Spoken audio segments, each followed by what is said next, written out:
Assalamualaikum warahmatullahi wabarakatuh. Kali ini kita akan membahas salah satu jenis karya sastra tulis. Apa itu? Kita akan membahas cerita pendek. Orang-orang menyebut cerita pendek ini dengan sebutan cerpen. Lantas, apa bahasan kita kali ini? Bahasan kita kali ini 7 bahasan. Yang pertama, kita akan membahas tentang definisi cerpen. Yang kedua, kita akan membahas tentang ciri-cirinya. Yang ketiga, kita akan membahas strukturnya. Lalu kita akan membahas unsur intrinsik dan unsur ekstrinsiknya. Keenam, kita akan mempelajari tentang fungsi cerpen itu. Dan yang terakhir, saya sengaja menambahkan pada bahasan kita kali ini dengan tips aplikatif membuat cerpen. Saya berharap setelah mempelajari tentang teori tentang cerpen itu, kita tidak hanya diam di sana saja. Kita tidak hanya hafal definisi saja. Kita tidak hanya mengenal ciri-cirinya saja. Tapi kita bisa membuat cerpen itu. Oleh karenanya saya sengaja menyimpan bahasan ke-7, yaitu tips aplikatif membuat cerpen. Baik, kita mulai dari bahasan pertama. Banyak para ahli yang memberikan pandangannya tentang definisi cerpen. Namun, dalam bahasan kita kali ini, sengaja batasi definisinya dengan 3 sumber. Yang pertama dari KBBI. Dalam KBBI, cerpen adalah kisahan pendek yang kurang dari 10.000 kata, yang memberikan kesan tunggal yang dominan dan memusatkan diri pada satu tokoh dalam satu situasi. Dalam KBBI, cerpen itu dibatasi dengan 3 batasan. Yang pertama, kisahan pendek kurang dari 10.000 kata. Yang kedua, memberikan kesan tunggal yang dominan.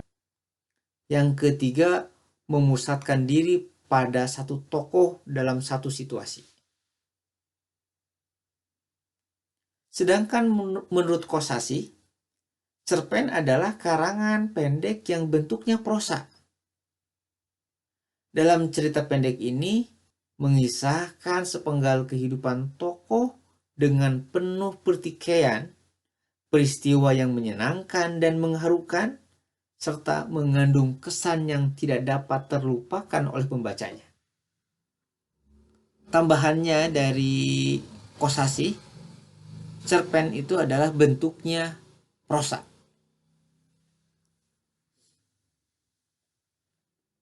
Menurut H.B. Yasin, dalam bukunya Tifa, Penyair dan Daerahnya, mengungkapkan bahwa orang boleh berbeda pendapat tentang definisi cerpen. Bahkan kalau menurut beliau, orang boleh bertengkar tentang definisi cerpen. Tapi cerita yang panjangnya 100 halaman itu pasti bukan cerpen. Itu menurut H.B. Yasin. Kita mungkin agak kurang untuk membuat cerpen hanya berdasar pada definisi ini. Untuk lebih memahamkan kita, mari kita lihat apa itu ciri-ciri cerpen itu. Ciri-ciri cerpen, pertama, bentuk tulisannya singkat, padat, dan lebih pendek daripada novel. Yang kedua, cerpen itu isinya kurang dari 10.000 kata, sebagaimana definisi pada KBBI tadi. Yang ketiga, sumber cerita berasal dari kehidupan sehari-hari, baik pengalaman penulis maupun orang lain. Yang keempat, isinya tidak melukiskan seluruh kehidupan pelakunya, karena mengangkat masalah tunggal atau intisarinya saja. Ciri kelima, tokoh yang dilukiskan mengalami konflik sampai penyelesaiannya. Keenam, penggunaan kata-katanya ringkas dan mudah dimengerti. Ketujuh, isinya dapat meninggalkan kesan mendalam dan mampu menggugah perasaan pembaca. Kedelapan, isi cerpen itu menceritakan satu peristiwa atau satu kejadian dari perkembangan dan kegundahan jiwa suatu tokoh. Kesembilan, cerpen beralur tunggal dan biasanya lurus. Dan ciri yang ke-10, cerpen cenderung singkat dan tidak terlalu mendalam. Kita bisa menilai sebuah cerita itu dikategorikan cerpen atau bukan dengan melihat ciri-ciri ini. Jika tidak ada ciri-ciri ini, maka kita bisa mengatakan bahwa itu bukan cerpen. Tapi sebaliknya, kalau cerita tersebut terdapat ciri-ciri yang 10 ini, maka cerita tersebut bisa dikatakan cerpen. Namun, ada ciri tambahan. Ciri tambahannya ada 5. Yang pertama, memiliki plot atau pengaluran yang terbatas. Wajar, karena namanya cerpen pendek, jadi plotnya terbatas. 2, penokohan cenderung lebih singkat. Ya, itu karena pendek itu ceritanya. Yang ketiga, dapat meninggalkan kesan dan amanat yang dalam seperti novel. Tujuan karya sastra memang seperti itu. Harus ada amanatnya, harus ada kesannya. Yang keempat, ciri tambahan yang keempat, hanya mengangkat beberapa peristiwa tertentu yang spesifik. Yang kelima, bersifat fiksi, tetapi dapat menjadi cerminan suatu kebenaran. Itu adalah ciri tambahannya. Sekarang kita beralih ke bahasnya.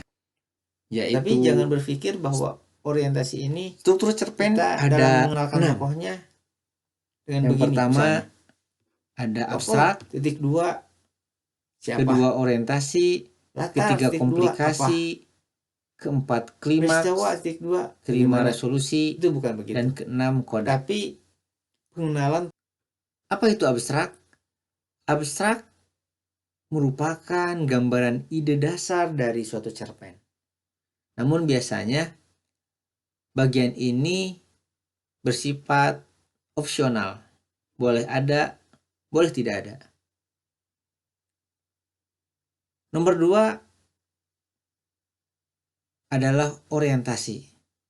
Bagian ini merupakan pengenalan tokoh, pengenalan latar, dan pengenalan suatu peristiwa yang akan terjadi pada kisah yang akan disampaikan pada cerpen. Tentu dalam mengenalkannya tidak secara tidak begini, misalnya tokoh titik 2 Hamzah, latar titik 2 kota Sukabumi. Tidak seperti itu. Pengenalannya justru menggunakan narasi-narasi yang indah dengan gaya bahasa yang bagus tentunya. Tujuannya apa? Harapannya berikutnya untuk mengenalkan dulu di awal, kemudian pada paragraf berikutnya itu ada keterkaitan antara jalan cerita dalam paragraf berikutnya dengan paragraf pertama itu. Atau kalau dalam bahasa tulis disebut dengan kohesi.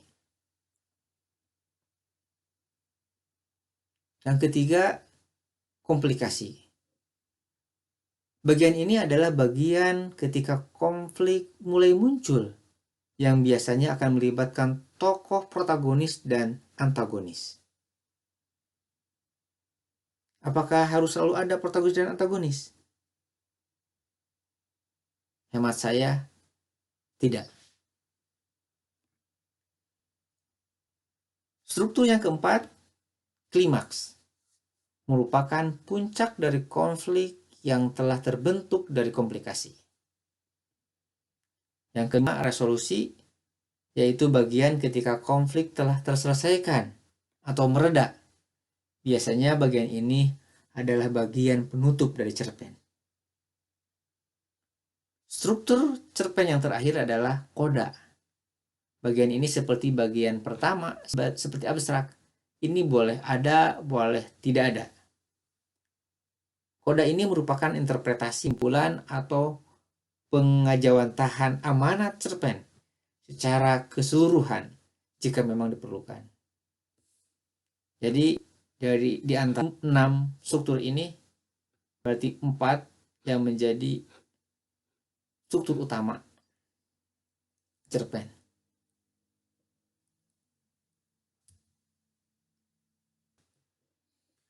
Baik, sekarang kita beralih pada bahasan berikutnya, yaitu unsur intrinsik cerpen.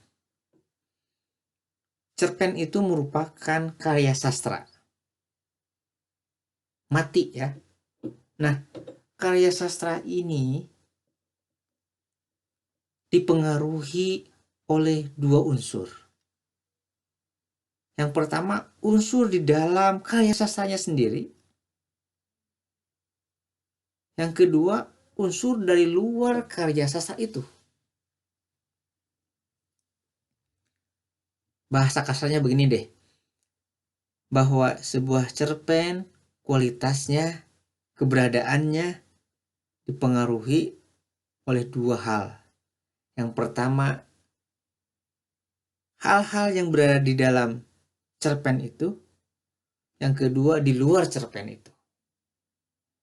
Nah, hal-hal yang berada di dalam cerpen itu disebut dengan unsur intrinsik. Apa saja? Yang pertama, ada tokoh dan penokohan. Apa itu tokoh? Tokoh adalah pelaku cerita dengan sifat dan perannya sendiri. Tokoh ini diklasifikasikan menjadi 3. Yang pertama, protagonis atau tokoh utama. Yang kedua, antagonis, tokoh yang memiliki konflik dengan protagonis. Dan yang ketiga adalah tritagonis, tokoh penengah antara antagonis dan protagonis. Lalu apa bedanya tokoh dan penokohan? Penokohan sendiri berarti bagaimana tokoh tersebut mendapatkan berbagai sifat dan perannya. Misalnya, terdapat tokoh yang berkembang, yang berarti mengalami perubahan watak atau pandangan dalam cerita. Ada juga tokoh yang statis, yang tidak mengalami perubahan dalam kisahnya. Itu unsur intrinsik yang pertama. Yang kedua, alur dan plot. Alur adalah bagaimana cerita dirangkai. Apakah maju, apakah mundur, atau maju mundur. Kemudian apa bedanya plot dengan alur? Plot itu bisa dikatakan dengan pengaluran. Maksudnya adalah bagaimana struktur cerita cerpen atau rangkaian peristiwa berhubungan satu sama lain. Apakah dimulai dari orientasi atau langsung menuju konflik?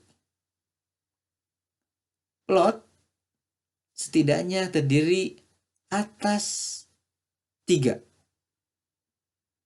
1 orientasi, 2 komplikasi, 3 resolusi. Sudah kita bahas tadi bahasan sebelumnya. Unsur intrinsik cerpen yang ketiga adalah latar. Maksudnya adalah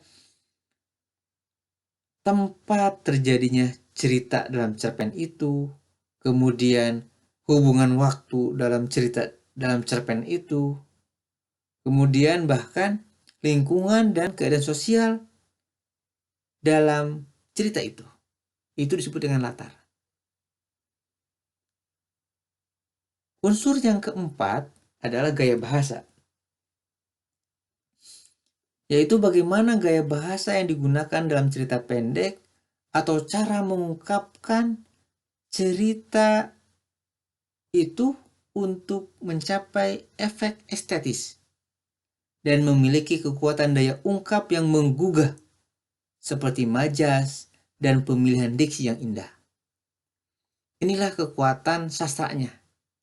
Menurut saya, kekuatan sastranya sebuah cerpen itu ada pada ini. Ada pada gaya bahasa itu. Kelima adalah sudut pandang. Sudut pandang adalah bagaimana cara menyampaikan cerita. Apakah menggunakan sudut pandang orang pertama, yaitu aku, atau sudut pandang orang ketiga, dia atau mereka. Unsur intrinsik yang keenam adalah tema. Maksudnya adalah pokok gagasan dari keseluruhan cerita atau kisah. Beberapa contoh tema cerpen diantaranya adalah cinta, kekuasaan, peperangan, isu sosial, politik, dan masih banyak yang lainnya. Nah, unsur intrinsik yang terakhir adalah amanat. Merupakan pesan moral yang dapat ditarik dari cerita yang disampaikan. Amanat dalam cerpen tidak disampaikan secara langsung, namun diperlihatkan melalui berbagai peristiwa dan watak tokoh yang ada. Selanjutnya, kita berunsur ekstrinsik. Seperti yang saya sampaikan sebelumnya, bahwa karya sastra itu, bahwa cerpen itu adalah karya sastra, benda mati. Nah, keberadaan cerpen itu selain dipengaruhi yang tadi, yang dipengaruhi oleh 7 hal tadi, dipengaruhi juga oleh unsur luar. Apa saja itu? Yaitu latar belakang penulis, latar belakang masyarakat, dan yang ketiga, nilai atau norma masyarakat.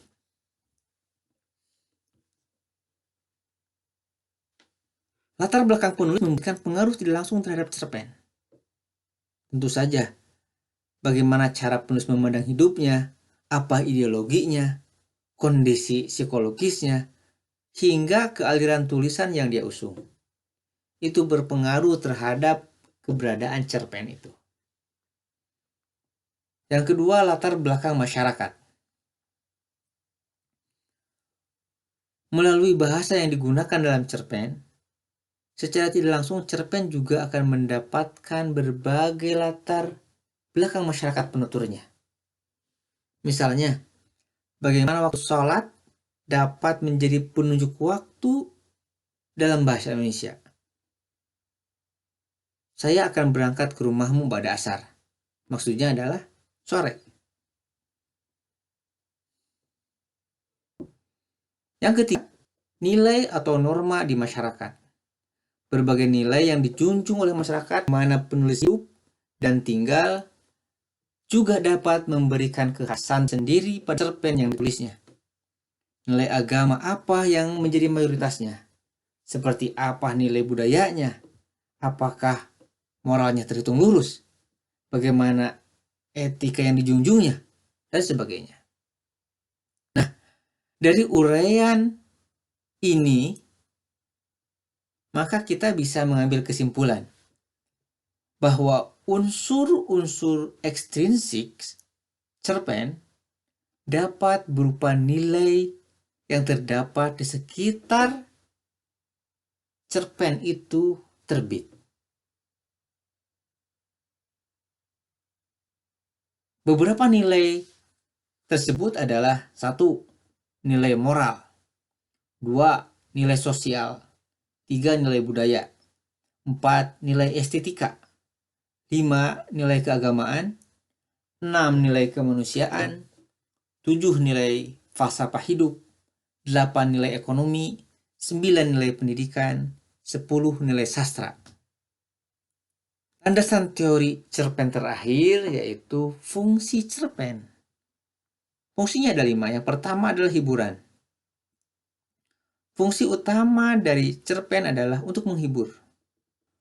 Fungsi cerpen yang kedua adalah fungsi didaktif,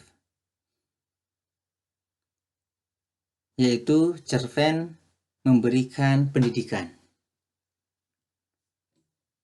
Pendidikan adalah sifat alamiah dari karya sastra yang dibuat dengan penuh perhatian terhadap struktur dan isinya. Sehingga cerpen yang dibuat seperti itu, maka cerpen tersebut akan memberikan amanat, pengetahuan, atau wawasan baru yang dapat dihubungkan dengan kehidupan nyata. Fungsi cerpen yang ketiga adalah fungsi sosial. Cerpen dapat menjadi penyadaran bagi pembacanya terhadap isu-isu sosial yang tengah terjadi jika ditulis dengan benar. Fungsi cerpen yang keempat adalah fungsi sejarah. Sejarah yang ditulis pada masanya sering ditunggangi oleh kepentingan pihak yang diunggulkan. Melalui karya sastra, dalam hal ini cerpen, sejarah dapat diguratkan berupa cerminan realita yang difiktifkan, sehingga suatu cerita dalam cerpen dapat menjadi saksi bisu terhadap peristiwa yang terjadi, yang pernah dialami atau diketahui oleh penulisnya. Fungsi cerpen yang kelima adalah fungsi estetis. Keindahan rangkaian kata dan gaya bahasa dalam cerpen dapat memberikan kesejukan batin bagi pembacanya.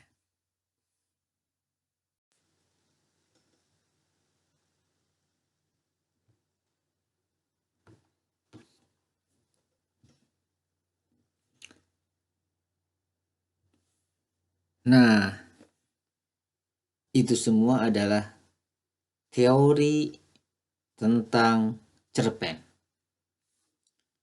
Sekarang kita akan beralih ke topik tips membuat cerpen.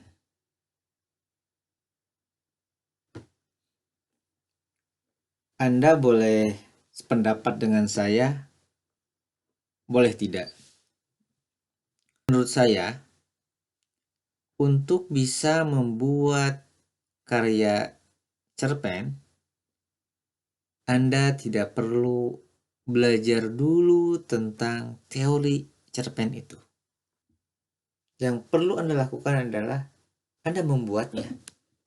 Kemudian, jika Anda ingin mengetahui sejauh mana karya Anda itu, apakah sudah sesuai dengan kaidah atau belum, maka di sana Anda pelajari teorinya. Oleh karenanya, tips saya seperti ini.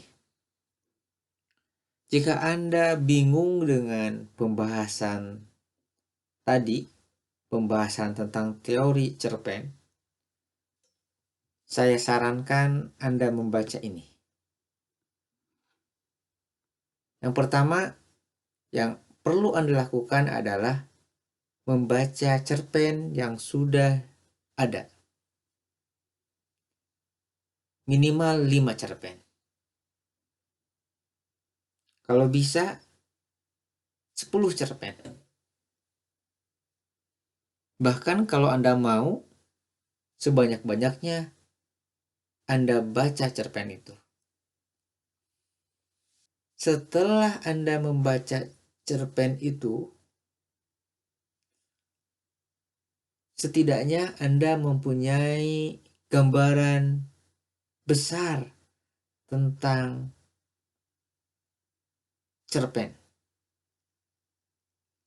Anda bisa membedakan antara cerpen yang satu dengan cerpen yang lainnya. Anda bisa membedakan bagaimana gaya bahasa cerpen yang satu dengan gaya bahasa cerpen yang lain. Anda bisa mengetahui mana tema yang Anda suka dan mana tema yang menurut Anda kurang menguasainya.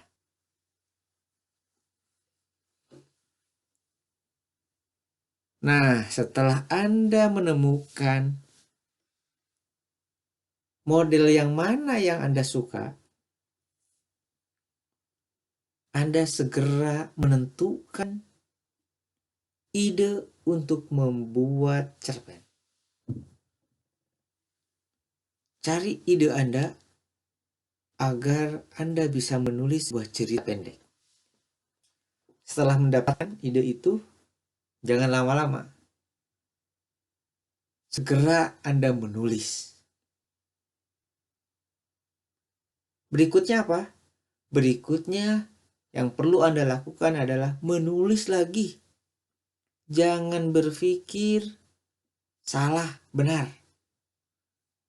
Hal yang perlu Anda lakukan adalah menulis.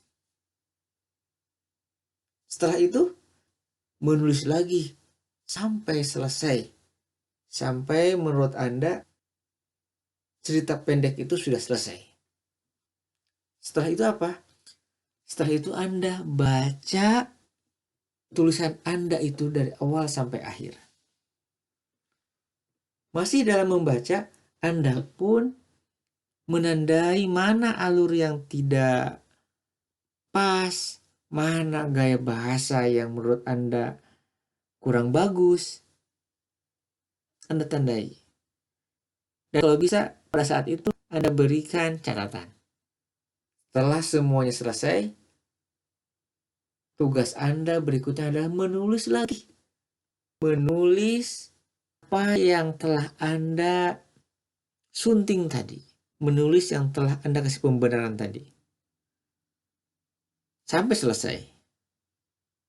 Setelah itu, membaca hasil suntingan Anda yang pertama. Jika masih ada kekurangan dalam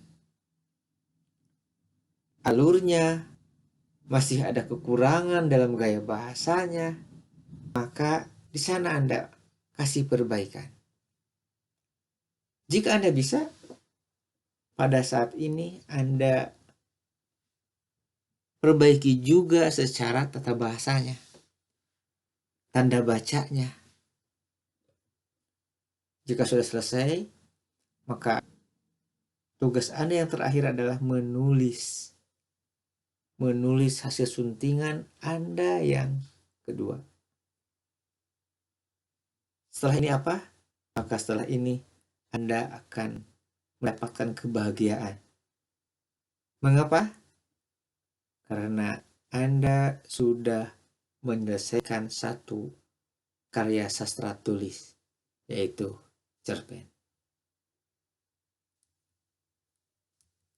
Sekian dari saya.